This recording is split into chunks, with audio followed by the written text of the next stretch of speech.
بول تو سن بھی رہا ہے اپنے آپ کو، پر کہہ رہا ہے تو بات کرا دو، کانفرنس پہ لوں حضرت؟ لے لو، لے رہا ہوں حضرت جی۔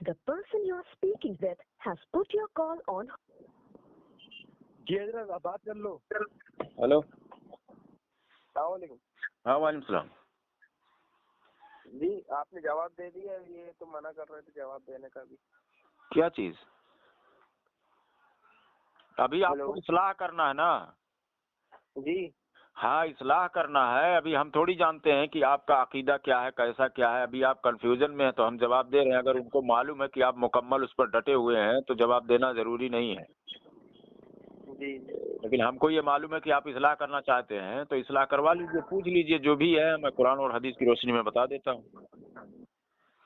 جیسا کہ انہوں نے آپ کے بارے میں سوال بھی رکھا ہے جی کہ غیر اللہ سے مدد مانگنے کو آپ شرک سمجھتے ہیں، اس پر آپ کی اصلاح کرنی ہے۔ پوری بات ایک منٹ سن لیجیے، پھر اس جی کا آپ جواب دے دیجیے گا۔ جی اصل میں بات تھوڑی یہ موبائل سے شروع ہوئی تھی، ایک انسٹاگرام پہ ایک ویڈیو آئی تھی تو اس پہ کمنٹ کرا تھا میں نے کہ بھائی مطلب جو خود محتاج ہیں اللہ کے، اپن ان سے کیسے مانگ سکتے ہیں، بس یہاں بولا نہ میں نے ان کو موڑتا بولا۔ حضرت ایک درگاہ تھی، انہوں نے کمنٹ کرا تھا اس پہ، جو خود اللہ تعالیٰ کے محتاج ہیں، مطلب جو خود اپنی مدد نہیں کر سکتے وہ تمہاری مدد کیسے کر سکتے ہیں؟ سنو، تو میں نے کمنٹ میں لکھا تھا ان کو، باقی آپ بات کر لیں۔ سنو جی محتاج کون نہیں ہے؟ جو زندہ ہے وہ بھی محتاج ہے نا؟ جی بے شک۔ تو ان سے تو آپ مانگتے ہیں، تو یہ اصول تو ختم ہو گیا کہ ضروری نہیں کہ جو محتاج ہو اس سے نہ مانگا جائے۔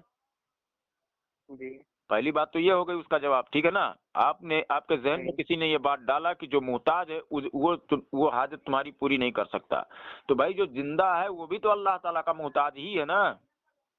جی یہ اصول ختم ہو گیا، سمجھ میں آ گیا نا بات؟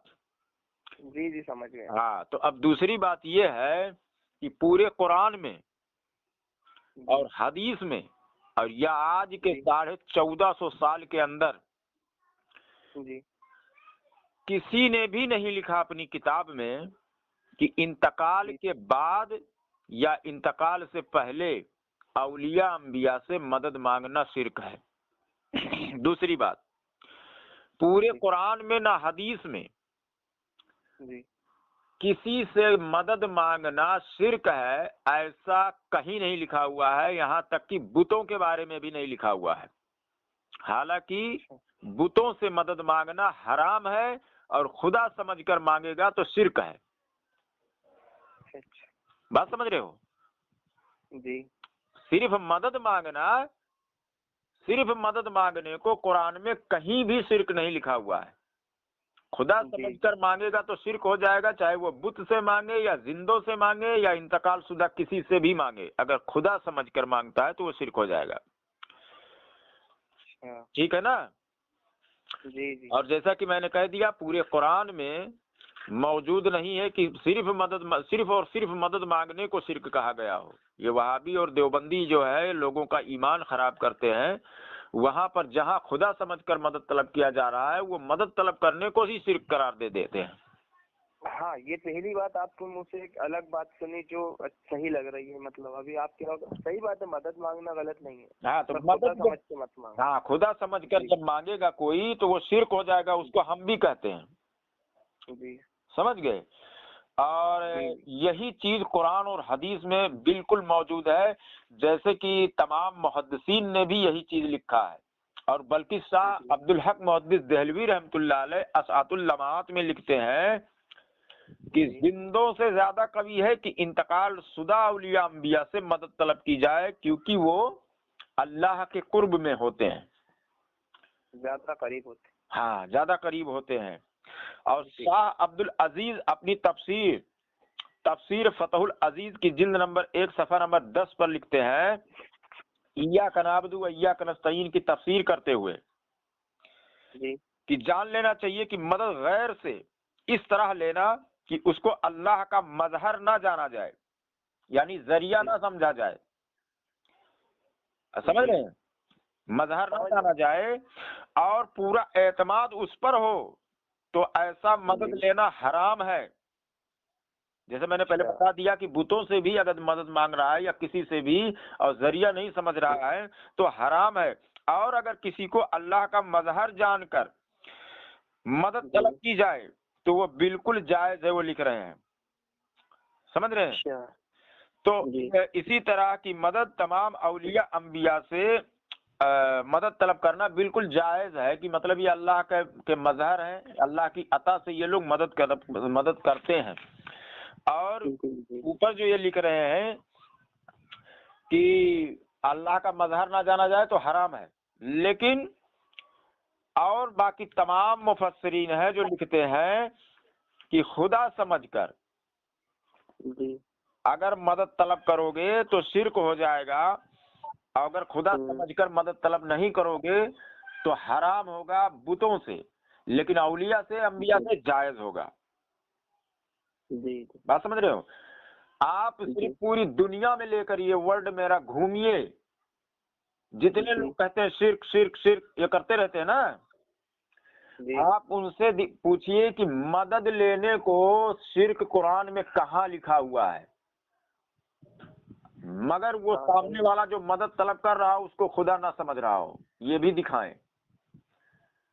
تو تفسیر میں یہی سب ملے گا کہ وہ ما نعبدہم الا لیقربونا الی اللہ زلفا، ہم نہیں عبادت کرتے تھے مگر اس لیے۔ اب دیکھو عبادت، وہ لوگ عبادت بھی کر رہے تھے، خدا سمجھ رہے تھے، خدا سمجھ کر چھوٹے چھوٹے خداؤں کا تصور کیے ہوئے تھے، اور بڑا خدا کے قریب کر دیں گے، یہ لوگ ایسا سوچ رہے تھے، یعنی ان کی بھی عبادت کر رہے تھے، جیسے بت پرست قوم کر رہی ہے، سب کی عبادت کر رہی ہے نا۔ ہاں، تو ایسے ہی ہے۔ اب مدد لینے کی بات ہے، جیسے قرآن میں ہے بہت ساری آیتیں ہیں، جس میں صرف ایک آیت میں بتاتا ہوں، جیسے قرآن میں ہے انما ولیکم اللہ ورسولہ والذین آمنوا، تمہارا مددگار اللہ اور اس کے رسول اور ایمان والے ہیں۔ بعض نے ترجمہ کیا کہ یہاں مراد دوست ہے۔ دوست کسے کہتے ہیں؟ دوست وہی ہوتا ہے جس سے نفع پہنچتا ہے، فائدہ پہنچتا ہے، جس سے نقصان پہنچتا ہے تو دشمن ہوتا ہے، ٹھیک ہے نا۔ تو آپ جب ڈکشنری میں دیکھیں گے تو ولی کا معنی جو مددگار بھی ملے گا، دوست بھی ملے گا، آقا ملے گا، یہی سب ملے گا، سمجھ گئے؟ تو حضرت جی اس کا خلاصہ کر لینے دیجئے صحیح طرح سے۔ اب یہ لوگ کہتے ہیں کہ زندوں کے لیے یہ قرآن میں آیا ہے، انتقال کے بعد کے لیے نہیں یہ فٹ کیا جائے گا۔ تو بھائی یہ صرف اگر زندوں کے لیے ہے تو پھر تو کافر بھی مدد کرتا ہے، تو قرآن صرف 3 ہی لوگوں کا نام کیوں لے رہا ہے؟ تو اب کوئی کافر کھڑا ہو جائے اور کہے دیکھو قرآن میں صرف کہا 3 لوگ مددگار ہیں، جبکہ ہم نے اس غریب کو کھانا کھلایا، ہم نے مدد کی، تب کیا جواب دو گے؟ تو دوسرے لفظوں میں پتا چلا کہ یہ لوگ قرآن پر انگلی اٹھانے کے لائق بنا رہے ہیں ان کفار کو، لیکن ہم لوگوں کا جو عقیدہ ہے وہ قرآن میں اس لیے اللہ تعالیٰ نے بیان کیا کہ یہاں پر بھی وہ لوگ مدد کریں گے، جیسے اللہ مدد کر رہا ہے، اپنے ساتھ میں جوڑ رہا ہے، اللہ کا مدد کرنا ذاتی ہے، اور اللہ نے ان کو عطا کیا ہے، وہ عطائی مدد کے قائل ہیں۔ تو انما ولیکم اللہ ورسولہ والذین آمنوا، تمہارا مددگار اللہ اور اس کے رسول اور ایمان والے ہیں، یعنی یہ میدان محشر تک مدد کریں گے۔ حضور صلی اللہ علیہ وسلم کو اجازت ملے گی، پھر حضور صلی اللہ علیہ وسلم اجازت دیں گے اپنے امت کے علماء کو، جاؤ اپنے چاہنے والوں کو بخشواؤ، شفاعت کرواؤ، یہ حدیث شریف ہے نا۔ تو وہاں پر بھی وہی ایمان والے جو ہوں گے وہ مدد کریں گے، وہ ہمیشہ کے لیے مدد کرتے ہیں۔ اور کوئی بھی اشکال آپ کے ذہن میں ہو میرا نمبر رکھیے، پوچھیے، حضرت ہاں مطلب ان کا یہ کہنا یہ بھی ہے کہ اولیاء اللہ جو ہمارے ولی ہیں، جیسے جتنے بھی ہیں، تو ان کا وسیلہ بھی نہیں لینا چاہیے، یہ بھی کہہ رہے تھے کہ ان کا وسیلہ نہیں لینا چاہیے، یہ چیز بھی بول رہے تھے۔ سنیے، ان سے مانگنا میں نے کہا تھا غلط ہے، ان کو ماننا ٹھیک ہے، ان سے مانگنا نہیں بھائی، میری بات اب آپ انہوں نے ایک بات بولی نا، مدد کے لیے ابھی میں کیا سمجھ رہا تھا کہ اللہ تو میری مطلب مغفرت کر دے، اپن کہتے ہیں نا مغفرت کی دعا ارے کرنا۔ مطلب حضرت یہ کہہ رہے تھے کہ ڈائریکٹ اللہ سے مانگو، ڈائریکٹ اللہ سے مانگو، باقی جو اولیاء رسول جو بھی ہیں ان کا وسیلہ نہیں لینا چاہیے۔ ہاں تو ان کے علم میں نہیں تھا، اب میں ذہن میں ڈال رہا ہوں نا، اب وہ دہرانے کی ضرورت نہیں ہے، ابھی یہ مطمئن ہوں گے انشاءاللہ۔ جی جی سمجھ گئے، سمجھ رہے ہیں نا آپ؟ جی جی۔ اچھا ایک چیز میں یہ بول رہا تھا، جیسے میں نے ان کو ابھی سلام کرا تھا، انہوں نے کہا تھا نبی کے دشمنوں کو ہم جواب نہیں دیتے، ایسا سنیے ایسا تو نہیں ہے کہ ہم نبی کے دشمن ہیں، اللہ معاف کریں، نعوذ باللہ کہ ہم نے مطلب سنیے اللہ کے رسول صلی اللہ علیہ وسلم اللہ کے بندے حضرت جو ہمارے نبی کو یہ بولے کہ مر کے مٹی مل گئے، ان کے جو بڑے بڑے مولانا ہیں اور یہ ان کے پیچھے چلے، تو یہ تو ہمارے دشمن ہیں، ہمیں ان سے کیا لینا دینا؟ کوئی نہیں بولتا سر، کوئی نہیں بولتا۔ اتنی تقریر سنا، میں دیوبندی تھوڑی ہوں میں بھائی، سنیے بھائی وہ بات صحیح ہے، لیکن تم اس چیز کو مان رہے ہو نا، سنیے وہ بات تم مان رہا ہوں۔ ہلو میں سنیے، خاموش ہو جائیے سبھی لوگ، سن لیجئے میری بات، سن لیجئے۔ یہ جو بھائی صاحب آپ مجھ سے بات کروا رہے ہیں، سنیے، ان کے پاس ابھی اتنا علم نہیں ہے، ابھی آپ بتا رہے ہیں تو بولتے ہیں ہم نہیں مان رہے، تو ایسے لوگوں کو آپ کافر نہیں کہہ سکتے ہیں، خاموش رہے بہتر ہے، ٹھیک ہے نا؟ جب تک کسی کا عقیدہ بالکل واضح نہ ہو جائے، ہم مطلق طور پر کسی کو گستاخ نبی یا یہ سب نہیں کہتے ہیں۔ یہ اعلیٰ حضرت فاضل بریلوی رحمۃ اللہ علیہ نے فتاوی رضویہ شریف میں لکھا ہوا ہے، سمجھ گئے نا؟ اور حسام الحرمین میں بھی اس سے ملتا جلتا سب مل جائے گا آپ کو۔ تو کہنے کا مطلب ہے مطلق طور پر ہم سب کو نہیں کہتے ہیں، لیکن اگر آدمی جاننے کے بعد بھی اس پر اگر ڈٹا رہے گا تو غلط، ہاں تو اس کو غلط کہا جائے گا، اس کو جو بات آپ نے مجھے ابھی بتائی، جو باتیں ابھی تک آپ نے مجھے بتائی وہ میرے لیے سب نئی تھی، ہاں، اور وہ میں سمجھنے کی کوشش کروں گا انشاءاللہ۔ تو نمبر میرا رکھ لیجئے اور بات کرتے رہیے، بالکل بالکل، ٹھیک ہے نا؟ اور اللہ تعالیٰ آپ کو سیدھے راستے پر لے آئے۔ اور دیکھیے میں آپ کو ایک ذہن میں تھوڑی سی بات ڈال دیتا ہوں، ہاں، جیسے حضور صلی اللہ علیہ وسلم کی جو حدیث شریف ہے کہ ہماری امت میں 73 فرقے ہوں گے، ٹھیک ہے نا؟ 72 جہنم میں جائیں گے اور ایک جنت میں، اور وہ سواد اعظم، وہ اہل ایک ہی فرقہ ایسا ہوگا، ہاں، اور ہر فرقہ اپنے آپ کو صحیح کہتا ہے، ہر کوئی صحیح کہے گا۔ اب اس میں کیسا ہے کہ ہوں گے تو پتہ چلا اصل کو چھوڑیں گے، یعنی کنورٹ ہوں گے، پہلے کچھ رہے ہوں گے اب کچھ ہوں گے، ٹھیک ہے نا؟ اور ہوں گے تو اس وقت ایک جو تھا وہ تو جنت میں جنتی تھا ہی، نکلنے والے جہنم میں جائیں گے نا، بات سمجھ رہے ہو؟ اب قرآن میں بھی اسی کا ذکر ہے، سورہ بقرہ آیت نمبر 16 میں، اولئک الذین اشتروا الضلالۃ بالہدی فما ربحت تجارتهم وما كانوا مهتدین، اور یہ وہ لوگ ہیں کہ جنہوں نے ہدایت کے بدلے گمراہی خرید لی، یعنی پہلے ہدایت تھا ان کے پاس، اب گمراہی خرید لی، ان کی تجارت نہ سود مند رہی نہ انہیں ہدایت حاصل ہوئی۔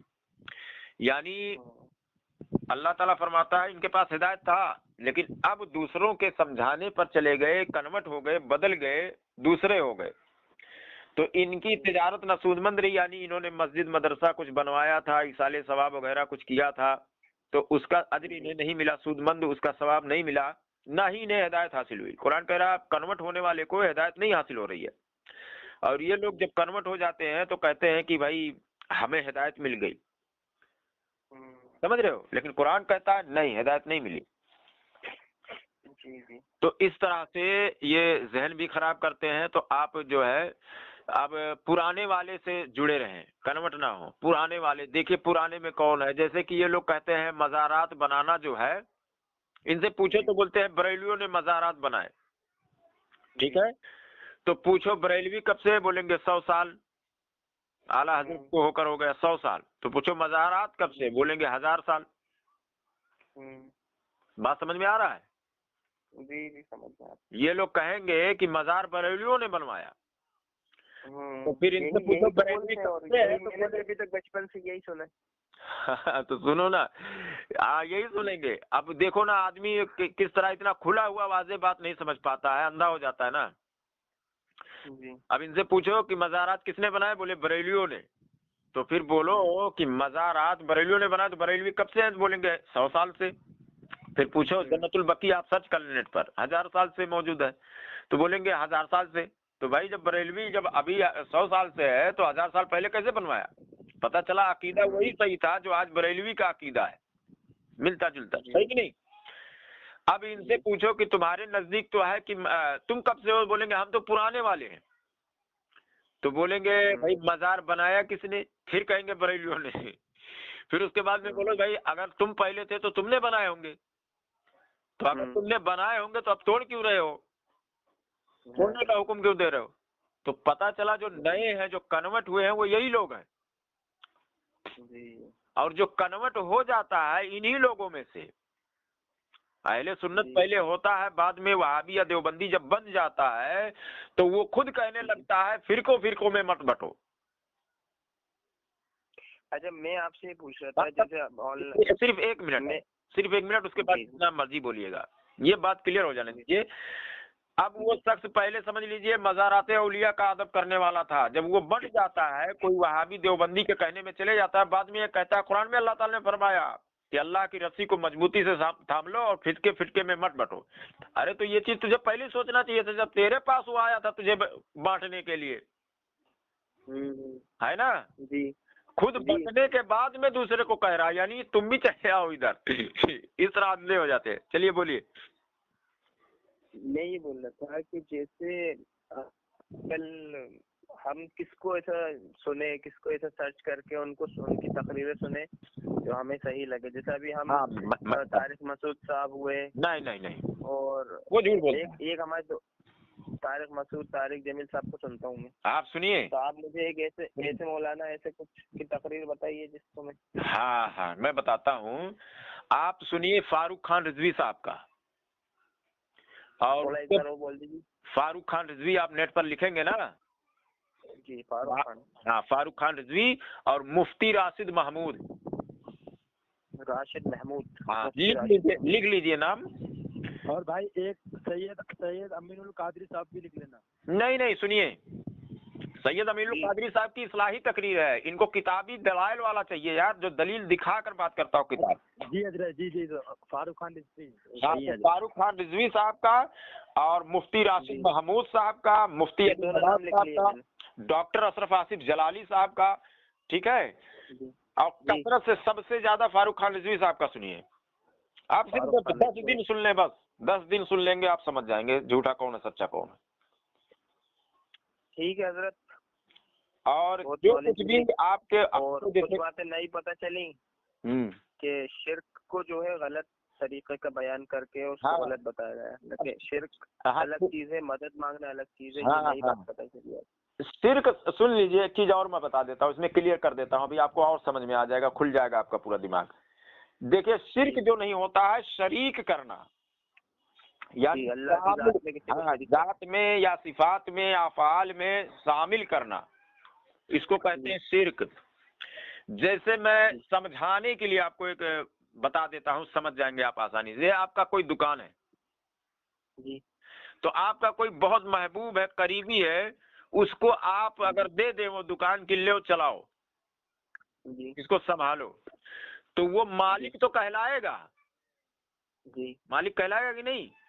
مالک کہلائے گا، لیکن وہ سامان بھی آپ کا دے گا، دوسرے کو سب کچھ کرے گا، مالک بنا دیا آپ نے، ٹھیک ہے نا؟ مگر وہ شریک نہیں ہے۔ شریک کب ہوگا؟ کہ جب دونوں جن مل کر تمہارا 80% اس کا 20% ملا کے دکان کھولو گے، تب بات سمجھ گئے؟ تب وہ شریک، وہ شامل ہو جائے گا، اسی کو کہتے ہیں شرک۔ سمجھ گیا، بات سمجھ گئے؟ شریک سے شرک وہی بنا ہے، شریک کرنا، شرک کرنا وہی چیز ہے۔ تو ہم حضور صلی اللہ علیہ وسلم کو ہم شریک نہیں مانتے ہیں، یا دنیا میں کسی کو بھی ایک ذرے کا مالک نہیں سمجھتے ہیں، مگر یہ کہ اللہ تعالیٰ نے ان کو بنایا ہے، دیا ہے۔ بے شک حضور صلی اللہ علیہ وسلم کا یا پوری دنیا اس کائنات میں ایک ذرہ، ریتی کا ذرہ سمجھتے ہیں نا، وہ بھی اپنا خود کا اگر کوئی سمجھ لے تو وہ شخص پکا مشرک ہے۔ بس یہ ہے کہ اللہ تعالیٰ کے پاس، اللہ تعالیٰ بہت بڑے خزانوں کا مالک ہے۔ یہ دنیا کیا چیز ہے؟ اس ذرے میں سے ایک سمجھ لیجیے تنکے کے برابر سمجھ لیجیے حضور صلی اللہ علیہ وسلم کو اور تمام اولیاء کرام کو سب کو عطا کر دیا اللہ تعالیٰ۔ بے شک سمجھ گئے؟ اس سے کم ہے یہ سب، جتنا بڑا وہ بادشاہ ہے اللہ تعالیٰ۔ ایسی دنیا تو پتہ نہیں کتنے اور کیا کیا بنا سکتا ہے، کن فیکون کہہ کر۔ یہ ہم کو لگتا ہے کہ یہ بہت بڑی جائیداد ہے، بہت بڑا یہ ہے نا پراپرٹی ہے، کچھ نہیں ہے. اللہ کے اللہ جتنا بڑا ہے اس حساب سے یہ کچھ بھی نہیں ہے، سمجھ لیجئے. جی سمجھ گئے؟ تو اللہ تعالیٰ نے اس کا مالک بنایا ہے، اس کا وارث بنایا ہے اولیاء انبیاء کو، لیکن شریک نہیں بنایا ہے. جی ہاں تو بس اتنا اور یاد رکھیے کہ شریک اور شرک اسی چیز کو کہتے ہیں. اب چاہے وہ عبادت میں ہو، چاہے کوئی اللہ کا بیٹا بیٹی کوئی مانے گا کسی کو تو بھی شرک ہو جائے گا. کاموں میں بھی یعنی اپنے مرضی، اپنا خود کے مالک ہے، جو چاہے کریں. ان کا اپنا ذاتی ہے، اللہ تعالیٰ نے ان کو دیا نہیں ہے، ایسا کوئی عقیدہ رکھے گا تو وہ شرک ہو جائے گا. جتنا بھی جو کچھ بھی ہے جس کے پاس، ہم یہ سمجھتے ہیں اللہ تعالیٰ نے ان کو دیا ہے. اچھا حضرت، میں یہ بول رہا تھا جیسے یہ بڑا باریک معاملہ ہے. مثال کے طور پہ آپ جیسے میں ہوں، اب میں آپ کی پوری بات سمجھ گیا، لیکن میں اگر کسی کو سمجھاؤں یا آپ اگر کسی جیسے میرے دوست ہیں، اب ان کو کچھ بات سمجھاؤ تو بہت زیادہ، جیسے آپ ان سے بولو کہ بھائی مزار پہ اپن مدد کے اس سے جا سکتے ہیں، لیکن اب وہ ان کو خدا سے آگے رکھنے لگتے ہیں. نہیں سنیے، اگر کوئی ایسا رکھتا ہے تو گنہگار ہے بہت بڑا. حالانکہ دیکھیے، بہت باریک معاملہ ہے یہ. سنیے، اگر کوئی شخص جاتا ہے نا، دیکھیے ہم وہ بتائیں گے جو کتاب میں، قرآن میں، حدیث میں موجود ہے. عوام جو کر رہی ہے وہ ہم تھوڑی بتائیں گے، وہ ہمارے لیے حجت ہی نہیں ہے. کوئی کرے گا تو بھائی اس کا گناہ، وہ کیوں نہیں سیکھ رہا ہے؟ علم سیکھنا فرض ہے نا بھائی، پہلے سیکھے وہ علم، ہے کہ نہیں؟ سمجھ گئے. تو وہ تو گنہگار وہ خود ہے. اگر کوئی ایسا کچھ کرتا ہے، سمجھتا ہے، تو وہ خود دائرہ اسلام سے خارج ہوگا، کچھ اگر سمجھے گا تو. صحیح. ہمارا کیا لگے گا؟ ہم سے اگر آپ پوچھیں گے تو ہم تو وہی قرآن اور حدیث کی بات بتائیں گے نا. اب آپ آگے جا کے کیا کر رہے ہیں ہم اس کے ذمہ دار تھوڑی. ہم سے جو آپ پوچھیں گے ہم وہی بتائیں گے. سمجھ گئے؟ تو کتابوں میں کچھ اور ہے. اب کیا کرتے ہیں یہ وہابی لوگ، دیکھو بریلیوں میں یہ دیکھو سجدہ کرتے ہیں قبروں پر، چادر چڑھاتے، یہ کرتے وہ کرتے، یہ سب دکھاتے ہیں. عوام جاتی ہے، جاہل کرتی ہے. ہمارے میں لکھا ہے مردوں کو قبر پر جا کر سجدہ کرنا حرام ہے. ہاں ہمارے نزدیک تو حرام ہے وہ. ہم اس کے خود عوام جاہل کرتی ہے تو اس کے ذمہ دار ہم تھوڑی ہیں. اب اس کے بعد میں عورتوں کو مزار پر جانا حرام ہے، پھر بھی عورتیں جاتی ہیں. اسی طرح سے دیوبندیوں میں، اہل حدیثوں میں، یا تمام لوگوں میں. سمجھ گئے؟ اب کوئی گناہ اگر دیوبندی کرتا ہے، کوئی زنا کرتا ہے، تو کوئی کہے یار دیوبندی مسلک ہی غلط ہے، تو یہ تو غلط بات ہے نا. اگر مسلک اس کا غلط کہا جائے گا تو اس کی کتابوں کی بنیاد پر کہا جائے گا، کہ اس کی کتابوں میں جو کفریہ کلمات لکھے ہوئے ہیں اس پر کہا جائے گا. اس کو عوام کو دیکھ کر نہیں کہا جائے گا. میں پوری بات سمجھ گیا. جو ثاقب بھائی ہیں ہمارے، ابھی آپ نے جنہوں نے کانفرنس کال کروائی ہے، ثاقب بھائی، یہ میں ان کی بھی بات سمجھ گیا. اصل میں تھوڑا سا کنفیوژن مجھے ہی ہو گیا تھا کہ میں جو ہوں، مطلب اب آپ نے اتنی بڑی باتیں کر رہا ہے، اتنی اچھی باتیں کر رہا ہے، میں اب سمجھ گیا طریقہ. اور جو سنی، اصل سنی ہوتے ہیں وہ کیا ہوتے ہیں. ابھی تھوڑا سا کنفیوژن یہ تھا کہ بریلوی، سنی اور یہ سب ایک جیسے ہوتے ہیں، سب قبروں سے ہی مانگتے ہیں. اور وہ آپ نے کنفیوژن بہت بڑی دور کری زندگی کی آج میری. بھائی وہی تو بات میں نے اس لیے تو حضرت کو آپ پتا ہے، آپ کہہ رہے تھے کہ سورہ نساء سے میں آپ کو ثابت کر دوں گا کہ ڈائریکٹ اللہ سے مانگنا چاہیے. تو میں کیا میرے پاس نہیں، میں حضرت کو وہی مسئلہ تھا ثاقب بھائی، وہی مسئلہ تھا کہ آپ کے پاس بھی نہیں ہو، میرے پاس بھی نہیں ہے. تو اپن جاہل، مطلب میں بھی جاہل، آپ بھی جاہل، تو دونوں لڑیں گے نا. تو بات چلی جائے. سنو جھگڑا مت کرو، سنو میں بتاتا ہوں. ایک بات سنو، اللہ سے ڈائریکٹ مانگنا، اللہ تعالیٰ سے ڈائریکٹ مانگنا، یہ سب سے افضل ہے. کیا ہے؟ سب سے افضل ہے. سب سے زیادہ ضروری ہے کہ اللہ سے ڈائریکٹ مانگا جائے. لیکن اولیاء انبیاء سے مدد مانگنا جائز ہے. بس سمجھ رہے ہیں؟ سمجھ رہے ہیں؟ اگر کوئی آدمی نہیں مانگتا تو کافر تھوڑی ہو جائے گا. جی صحیح. سمجھ گئے؟ کافر نہیں ہو جائے گا. لیکن اگر کوئی مانگ رہا ہے، اس کو کوئی کافر کہہ رہا ہے مانگنے والے کو، تو وہ شخص کافر ضرور ہو جائے گا. کیونکہ حدیث شریف میں ہے کہ کسی مسلمان کو کافر کہنے والا جو ہے، اگر سامنے والا نہیں ہے تو پلٹتا ہے کفر. بات سمجھ گئے؟ تو اسی طرح سے دیوبندی ہے، اہل حدیث ہے، ہم اہل ایمان کو کہتے ہیں یہ قبروں پر جاتے ہیں، ان سے مانگتے ہیں. مشرک ہو گئے تو شرک ان کے اوپر لوٹ جاتا ہے، وہ خود کافر ہو جاتے ہیں. بات سمجھ میں آیا؟ جی حضرت. تو اللہ تعالیٰ سے ڈائریکٹ مدد طلب کرنا سب سے افضل ہے، اور اولیاء کرام سے، انبیاء کرام سے مدد مانگنا جائز ہے، ہم اس کو جائز طریق سمجھتے ہیں. سمجھ گئے؟ افضل تو یہی ہے کہ بندہ ہمیشہ اللہ تعالیٰ کے سامنے گڑ گڑائے مانگے. ہمیں تھوڑی کہتے ہیں اگر کوئی یہ کہہ دے کہ اللہ تعالیٰ کے سامنے مت گڑ گڑاؤ، اولیاء کرام کے سامنے گڑ گڑاؤ، وہیں مدد مانگو، تو وہ شخص دائرہ اسلام سے خارج ہو جائے گا. سمجھ گئے؟ وہ کافر ہو جائے گا. سمجھ گیا حضرت. ہاں، تو ہمارا جو مسئلہ سنیے، ہمارے مسئلے کو صرف بدنام کیا جاتا ہے، حقیقت کچھ اور ہے. اور یہ جو ملا ہے نا، پتہ نہیں ان کے گلے میں لعنت کا طوق ڈلا ہوا ہے کہ جو اہل سنت و جماعت حنفی بریلوی کو بدنام کرنے کے لیے کچھ بھی بولتے ہیں. ارے ہم لوگوں سے بات کرو نا یار، عوام کیا جاہل کرتی ہے اس کے کیا لینا دینا ہے. صحیح ہے. ہم تو سمجھاتے ہیں، جیسے آپ سمجھنے کے لیے آئے تو سمجھایا کہ نہیں سمجھایا؟ عوام بھی آئے سمجھے، کیوں نہیں سمجھائیں گے؟ وہ سمجھ نہیں چاہتے لوگ. ہاں تو سمجھ نہیں چاہتے تو ان کا عمل ان کے ساتھ مریں گے تو ٹھکائی ہو جائے گی ان کی. میرے دماغ میں بھی یہی بھرا ہوا تھا. میں ابھی اگر 10 منٹ 15 منٹ پہلے کی بات کروں تو میں بھی یہ سوچتا تھا کہ وہ مزار پرست ہیں اور اللہ سے پہلے مزار کو مانتے ہیں اور باباؤں کو پہلے مانتے ہیں. وہ اس طرح کی سوچ بنی ہوئی ہے، پر اب میں تھوڑا کلیئر ہو چکا. تو ضروری ہے کہ سوال کرنا چاہیے. ہاں بالکل، آپ ہمیشہ مجھ سے جب چاہیں تب بات کریں، جب چاہیں تب پوچھیں. میں کتاب کے حوالے سے آپ کہیں گے تو کتاب بھیجنے، کتاب بھی بھیجوں گا. میں آپ بول رہے ہیں تو پھر میں آپ کی بات سے وہ رہے گا، باقی کتاب میں لے لوں گا. نہیں، میں اسکین وغیرہ کھینچ کر دے سکتا ہوں، آپ خود پڑھ سکتے ہیں. ہمارے پاس کتابیں بہت ساری. میں ثاقب بھائی سے کانٹیکٹ میں رہوں گا نا. آپ تو اور نمبر آپ لے لیجئے نا میرا، نیٹ پر آپ سنتے رہیے نا، میرا چینل ہے اس پر بھی آپ سن سکتے ہیں. چلیے میں ثاقب بھائی سے نمبر لے لوں گا. ہاں ٹھیک ہے، نمبر لے لو، فون کر کے جیسے کوئی چیز تلاش کر رہے ہو نہیں ملا تو فون کر کے پوچھ لو. اور کیا چینل کا لنک حضرت میں بھیج دوں گا ان کے پاس. ہاں واٹس ایپ کر دیجیے. ہاں ٹھیک ہے. ہلو جی، اس میں ایک میں نے ویڈیو ڈالا ہوا ہے، شرک کیا ہے، اس کو آپ دیکھ لیجئے گا چینل پہ جا کے. اس میں زیادہ تر آپ کو سمجھ میں آ جائے گا بہت کچھ. بالکل بالکل. ہاں حسان خان نام ہے میرا، بھوپال میں رہتا ہوں میں. جی جی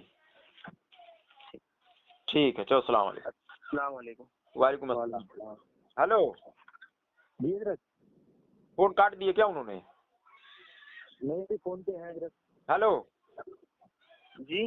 اچھا جی، کیا میں اس آڈیو کو ڈال دوں نیٹ پر کہ لوگ بھی سمجھے، کسی کا فائدہ ہو جائے تو اس کا ثواب آپ کو بھی مل جائے؟ جی حضرت جی. ہے کہ نہیں؟ صحیح رہے گا.